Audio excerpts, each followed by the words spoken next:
بسم الله الرحمن الرحيم.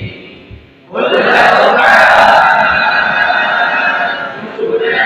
بالله وهو ربنا وربكم ولنا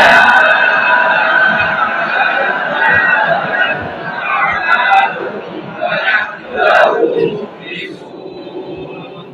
أم تقولون إن إبراهيم وإسماعيل وإسحاق ويعقوب والأسباط كانوا هودا أو نصارى؟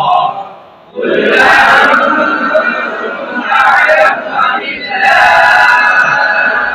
ومن أظلم ممن كتم شهادة عنده من الله وما الله بغافل عما تعملون. تلك أمة قد خلت لها ما كسبت ولكم ما كسبتم ولا تسألون عما كانوا يعملون.